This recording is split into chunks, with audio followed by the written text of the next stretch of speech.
This audiobook is made by Realm of Audiobook. Book 2. Begin the morning by saying to thyself, I shall meet with the busybody, the ungrateful, arrogant, deceitful, envious, unsocial. All these things happen to them by reason of their ignorance of what is good and evil. But I who have seen the nature of the good that it is beautiful, and of the bad that it is ugly, and the nature of him who does wrong, that it is akin to me, not only of the same blood or seed, but that it participates in the same intelligence and the same portion of the divinity, I can neither be injured by any of them, for no one can fix on me what is ugly, nor can I be angry with my kinsman, nor hate him. For we are made for cooperation, like feet, like hands, like eyelids, like the rows of the upper and lower teeth. Point 24. To act against one another then is contrary to nature, and it is acting against one another to be vexed and to turn away. Whatever this is that I am, it is a little flesh and breath, and the ruling part. Throw away thy books. No longer distract thyself. It is not allowed. But as if thou wast now dying, despise the flesh. It is blood and bones and a network, a contexture of nerves, veins, and arteries. See the breath also, what kind of a thing it is, air, and not always the same, but every moment sent out and again sucked in. The third then is the ruling part. Consider thus. Thou art an old man. No longer let this be a slave, no longer be pulled by the strings like a puppet to unsocial movements, no longer either be dissatisfied with thy present lot or shrink from the future.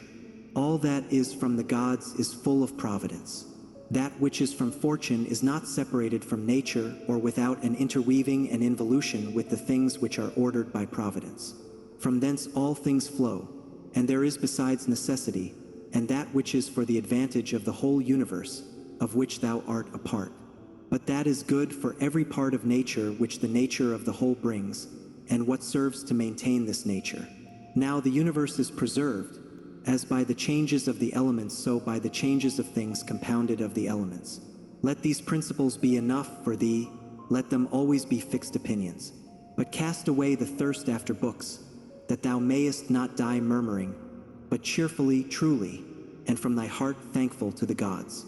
Remember how long thou hast been putting off these things, and how often thou hast received an opportunity from the gods, and yet dost not use it.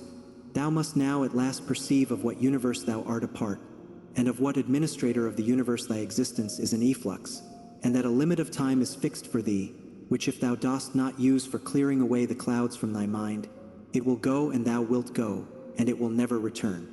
Every moment think steadily as a Roman and a man to do what thou hast in hand with perfect and simple dignity, and feeling of affection, and freedom and justice, and to give thyself relief from all other thoughts. And thou wilt give thyself relief, if thou doest every act of thy life as if it were the last, laying aside all carelessness and passionate aversion from the commands of reason, and all hypocrisy, and self-love, and discontent with the portion which has been given to thee.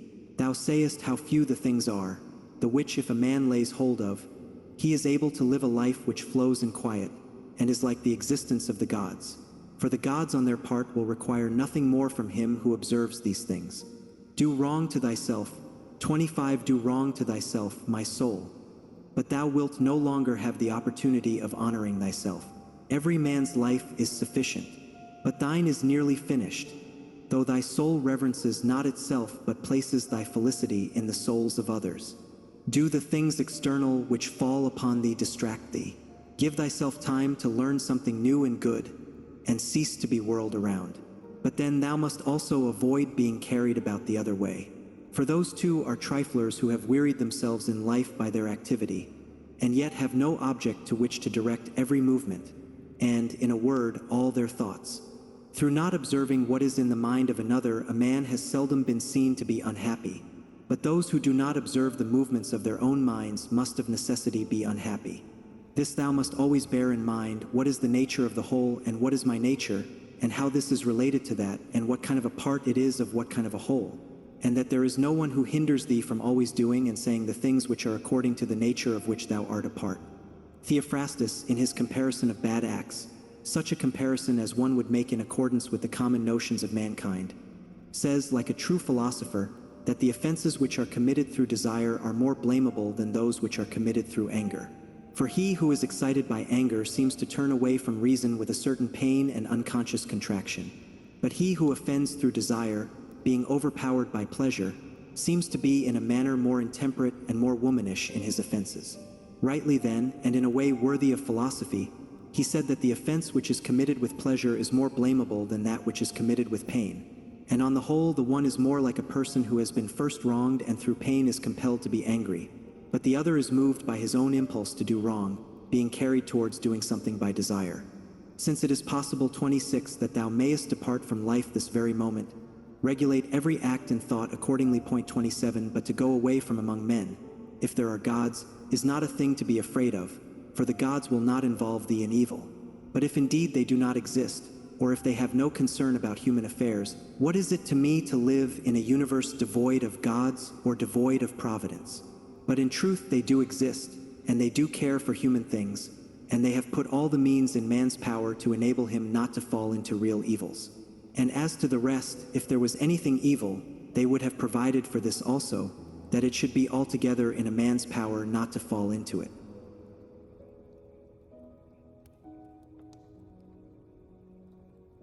Now that which does not make a man worse, how can it make a man's life worse? But neither through ignorance, nor having the knowledge, but not the power to guard against or correct these things, is it possible that the nature of the universe has overlooked them, nor is it possible that it has made so great a mistake, either through want of power or want of skill, that good and evil should happen indiscriminately to the good and the bad. But death certainly, and life, honor and dishonor, pain and pleasure, all these things equally happen to good men and bad, being things which make us neither better nor worse. Therefore they are neither good nor evil. How quickly all things disappear, in the universe the bodies themselves, but in time the remembrance of them. What is the nature of all sensible things, and particularly those which attract with the bait of pleasure or terrify by pain, or are noised abroad by vapory fame? How worthless and contemptible and sordid and perishable and dead they are. All this it is the part of the intellectual faculty to observe. To observe too who these are whose opinions and voices give reputation. What death is, and the fact that, if a man looks at it in itself, and by the abstractive power of reflection resolves into their parts all the things which present themselves to the imagination in it, he will then consider it to be nothing else than an operation of nature. And if anyone is afraid of an operation of nature, he is a child. This, however, is not only an operation of nature, but it is also a thing which conduces to the purposes of nature. To observe too how man comes near to the deity, and by what part of him, and when this part of man is so disposed. Nothing is more wretched than a man who traverses everything in around, and pries into the things beneath the earth, as the poet 28 says, and seeks by conjecture what is in the minds of his neighbors, without perceiving that it is sufficient to attend to the demon within him, and to reverence it sincerely. And reverence of the demon consists in keeping it pure from passion and thoughtlessness, and dissatisfaction with what comes from gods and men. For the things from the gods merit veneration for their excellence, and the things from men should be dear to us by reason of kinship, and sometimes even, in a manner, they move our pity by reason of men's ignorance of good and bad. This defect being not less than that which deprives us of the power of distinguishing things that are white and black.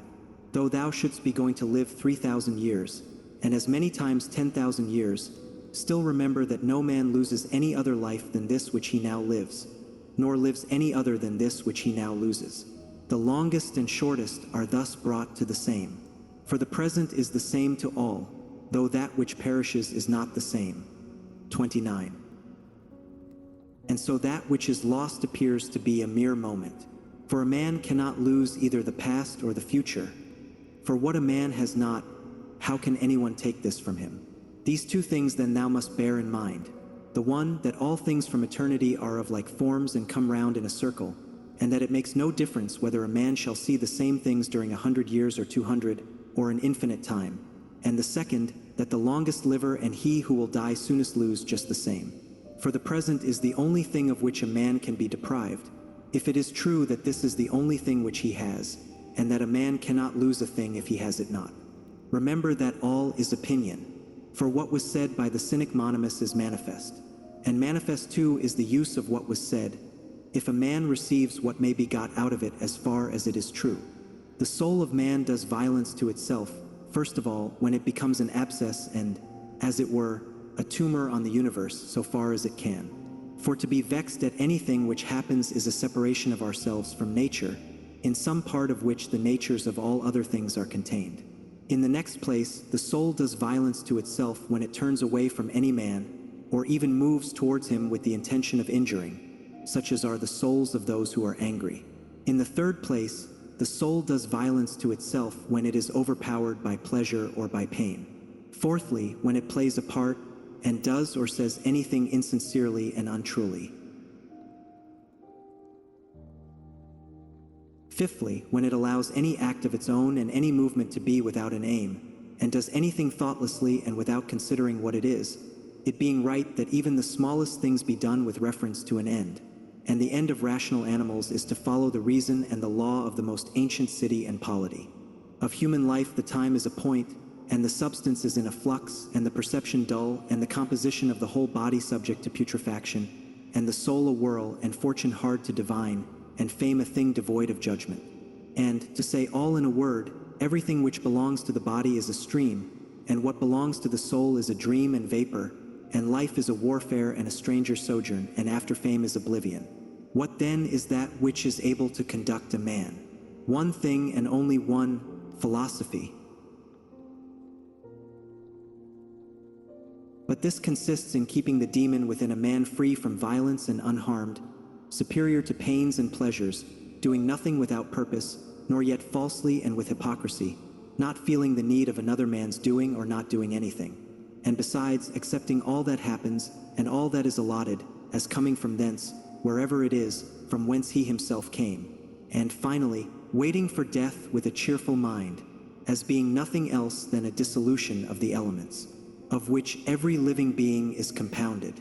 But if there is no harm to the elements themselves in each continually changing into another, why should a man have any apprehension about the change and dissolution of all the elements? For it is according to nature, and nothing is evil which is according to nature. This in Carnuntum point 30.